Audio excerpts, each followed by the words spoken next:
The Man-Moth, newspaper misprint for Mammoth. The Man-Moth. Here, above, cracks in the buildings are filled with battered moonlight. The whole shadow of man is only as big as his hat. It lies at his feet, like a circle for a doll to stand on, and he makes an inverted pin, the point magnetized to the moon. He does not see the moon. He observes only her vast properties, feeling the queer light on his hands, neither warm nor cold, of a temperature impossible to record in thermometers. But when the man-moth pays his rare, although occasional visits to the surface, the moon looks rather different to him. He emerges from an opening under the edge of one of the sidewalks and nervously begins to scale the faces of the buildings. He thinks the moon is a small hole at the top of the sky, proving the sky quite useless for protection. He trembles, but must investigate as high as he can climb. Up the facades, his shadow dragging like a photographer's cloth behind him, he climbs fearfully, thinking that this time he will manage to push his small head through that round, clean opening and be forced through, as from a tube, in black scrolls on the light.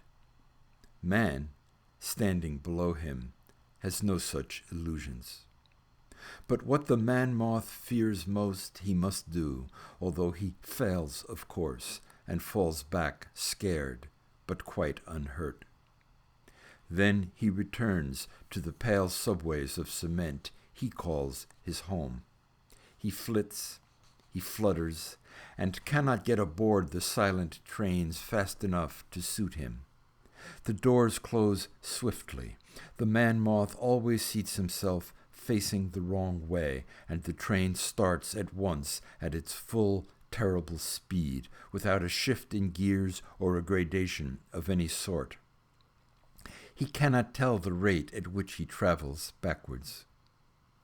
Each night he must be carried through artificial tunnels and dream recurrent dreams. Just as the ties recur beneath his train, these underlie his rushing brain. He does not dare to look out the window for the third rail. The unbroken draught of poison runs there beside him. He regards it as a disease he has inherited the susceptibility to. He has to keep his hands in his pockets, as others must wear mufflers. If you catch him, hold up a flashlight to his eye. It's all dark pupil, an entire night in itself, whose haired horizon tightens as he stares back and closes up the eye. Then from the lids, one tear, his only possession, like the bee's sting, slips. Slyly he palms it, and if you're not paying attention, he'll swallow it.